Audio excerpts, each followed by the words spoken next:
ओम नमः सिद्धेभ्यः। ओम नमः सिद्धेभ्यः। अहिंसा परमो धर्म की। आचार्य गुरुवर श्री कुंद कुंद भगवान की। आचार्य गुरुवर श्री ज्ञान सागर मुनि महाराज की। आचार्य भगवान श्री विद्यासागर जी महामुनि राज की। वो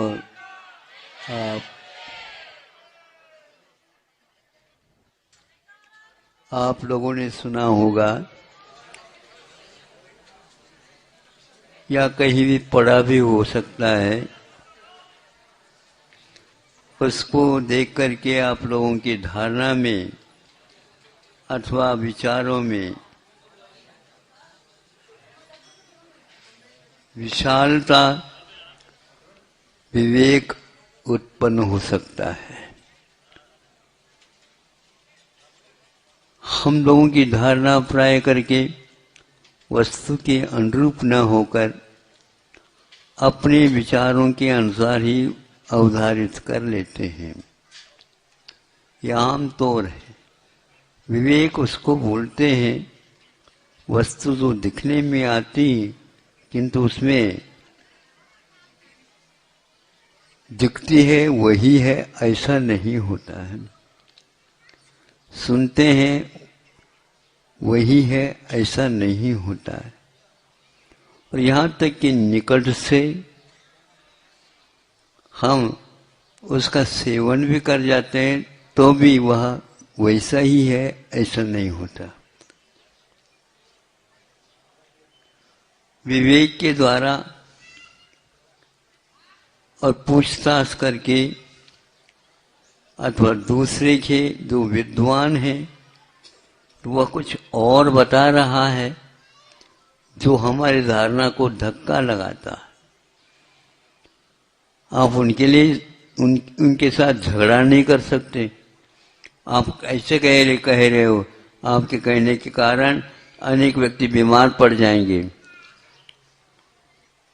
हाँ, पढ़ सकते हैं। तो उस प्रकार आप उपदेश मत दिया करो। हाँ, जिसके कारण अनेक व्यक्ति बीमार पड़ गए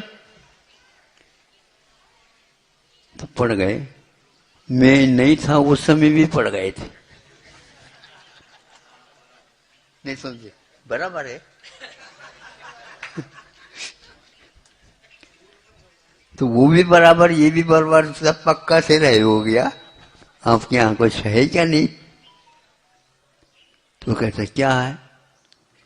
हमारा ये कहना है, जिसके लिए आपने उस वस्तु का सेवन किया था उससे उल्टा क्यों हुआ, ये हम बताना चाह रहे हैं। कभी कभी ये धारणा गलत हो गई ना, तो अब उसको आप मानने के लिए भी तैयार नहीं, सुनने के लिए भी तैयार नहीं, तो प्रयोग में लाना तो और कठिन हो जाएगा। लेकिन ये ध्यान रखो, आप दूसरे के सामने इसका सेवन मत किया करो, तुम्हारी बीमारी उनके लिए भी लग जाएगी। आप विवेक से काम करो। सामाजिक प्राणी हो, समाज के अनुसार चलो। समाज में इस प्रकार का सेवन नहीं होता। जब निकट से हम उसके गुणधर्मों से अवगत हो जाते हैं तब याद होता है, अरे ऐसा भी होता है।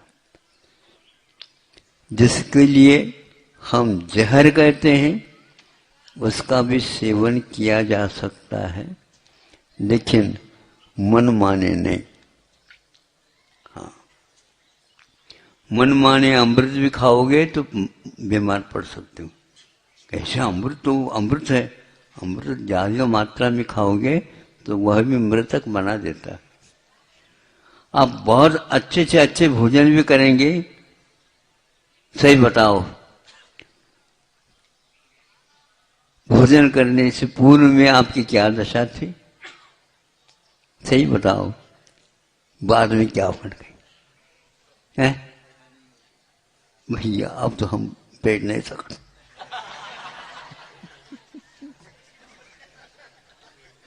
अब तो हम बैठ नहीं सकते, खड़े हो जाओ, खड़े तो हो ही नहीं।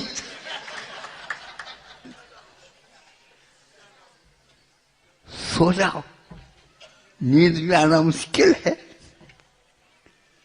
करवट ले ऊपर, करवट ले। अब करवट भी कैसे ले, दूसरे दिलवा दे तो ठीक।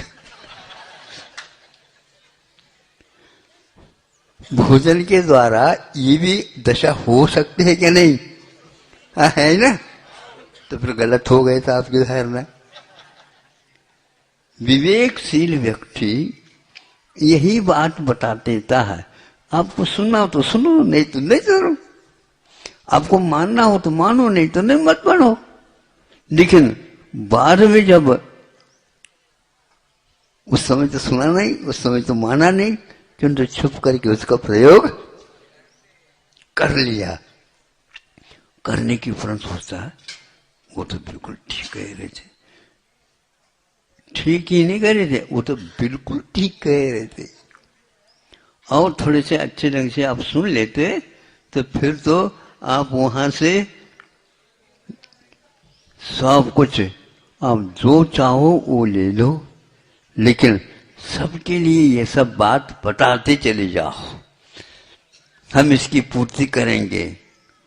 तो भैया हम फुकट में नहीं काम करते, ये समझे?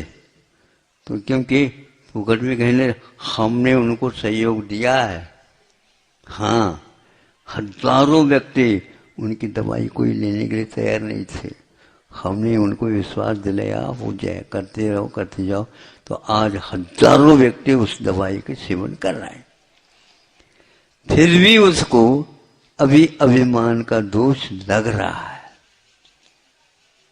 क्योंकि जब भोजन करते हैं आप, तो उसको जीने के लिए करते हो या नशा के लिए करते हो? हाँ, जीने के लिए। यदि जीने में वो बाधा डालते तो लेओगे क्या? क्या करे? हमारी एक देवी देवता कुल देवता है, वो कहती है तो मानना पड़ता है। कौन से कुल देवता है? जुब्बा यंत्री। ये सब लोगों के यहाँ कुल देवता है।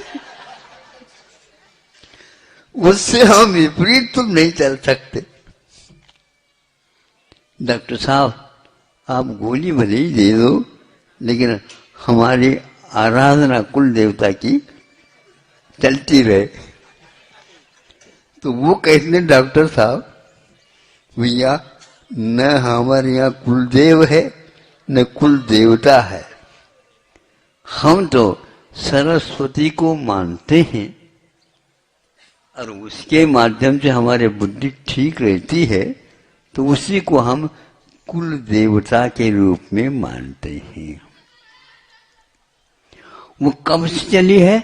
आदिनाथ भगवान से पूर्व से भी वह चली है कुल देवता। जनवानी माँ जिसको बोलते हैं आप, तो उसमें लिखा हुआ है कि हम जिसके लिए जिसके गुणधर्म बताए गए हैं उसके अनुसार सेवन करते हैं, तो निश्चित रूप से। इसलिए लाखों अरबों करोड़ों नहीं, असंख्यात अनंतों जीवों में से एक का नंबर आता है मुक्त होने का अवसर। बाकी सब जितनवानी जनवानी जनवानी जनवानी हो गया, बटने लगे रेबड़ी से। हाँ, इसका अर्थ ये नहीं कि तीर्थंकर प्रकृति का बंद हो रहा है आपको। उसका गुणधर्म क्या है, प्रयोग करने से ही ज्ञात होता है।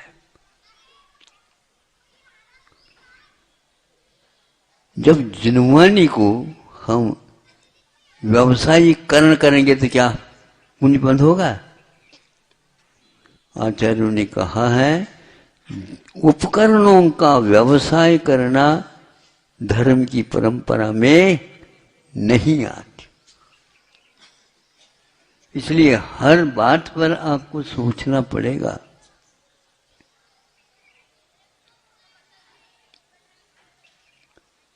अपने यहाँ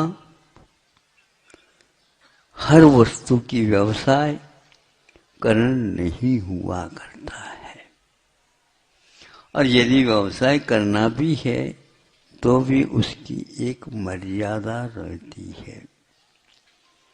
10 रुपए का माल है तो 10.25 10.5 कर दो, इसमें कोई बाधा नहीं होती।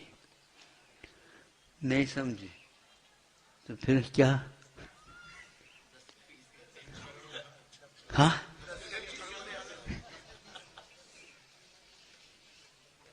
कम से कम 10 में ले आए, एक बिंदु मात्र चाहते हैं, पीछे नहीं, ज्यादा नहीं। देखो, हमने संख्या नहीं बढ़ाई, नहीं समझे? सुन रहे हैं क्या? नहीं तो हमने संख्या नहीं बढ़ाई, एक शून्य रखी है। महाराज, दिवालियां हो जाएंगे तो महावीर की श्रेणी में आ जाएंगी, क्या बात हो गई? दिवाली मिलेंगी, लोग आपके चरणों में लड्डू चढ़ाएंगे। सोचो, विचार करो। निकट से जाओ, अध्ययन करो, परखो, जिसको बोलते परखो। हाथ में नोट आने मात्र से नोट कहलाएगा है नहीं। नोट का अर्थ क्या होता है? बताओ, नोट का अर्थ क्या होता है? Note it. हाँ, आप इसको परख करो भैया, मार्किंग करो, सोचो, समझो, पूछो, बार बार पूछो, क्योंकि अपने जीवन में उन्नति का कारण है।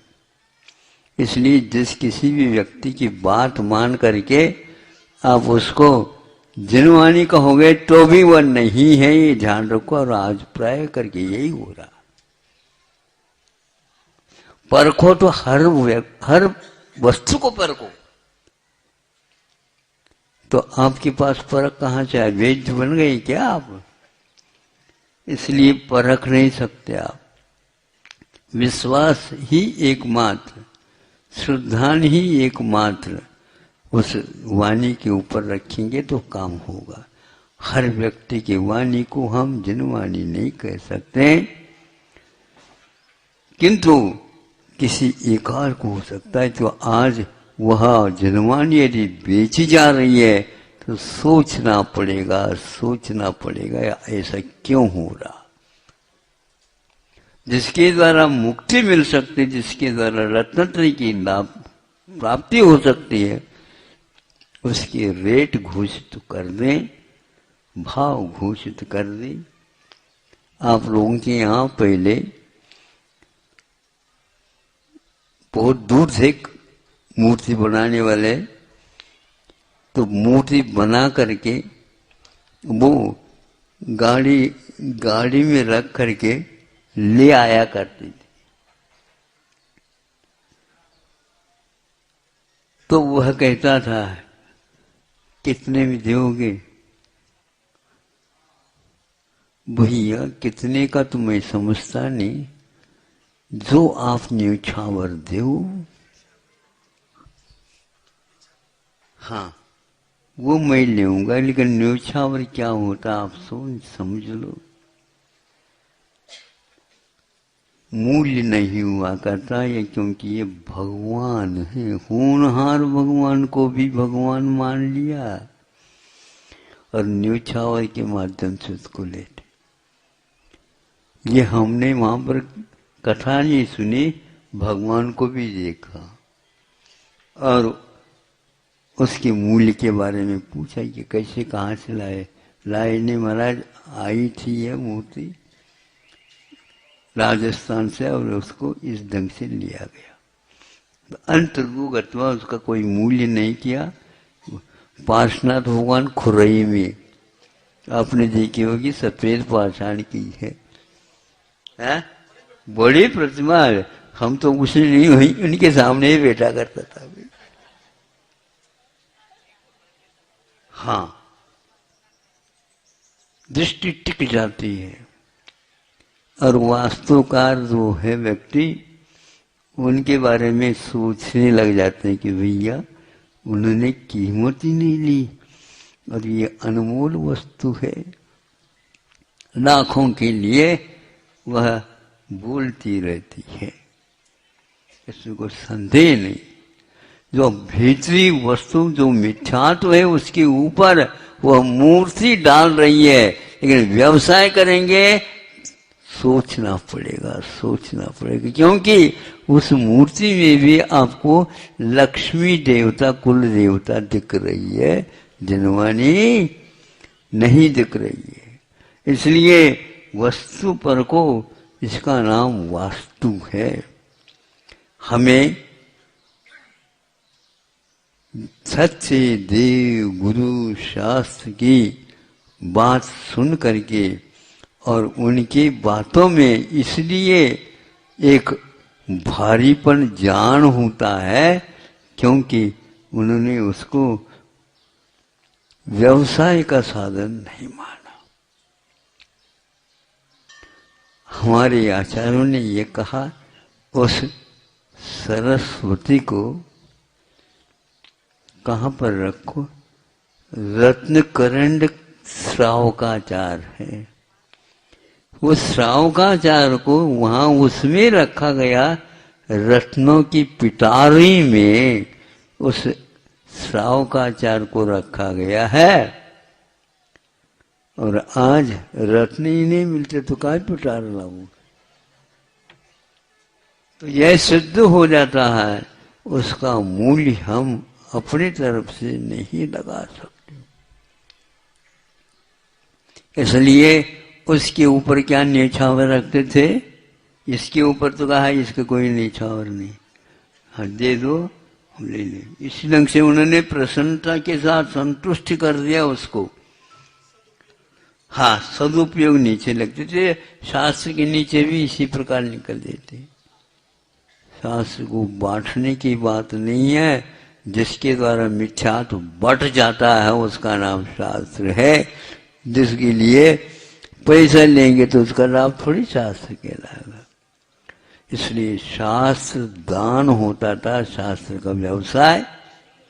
इसी प्रकार मूर्तियों का तो दान होता था और वह शिल्पी बहुत अपने विशुद्धि के साथ बनाता था, तो उसका अच्छे हजारों वर्ष के साथ अच्छे होता रहता था।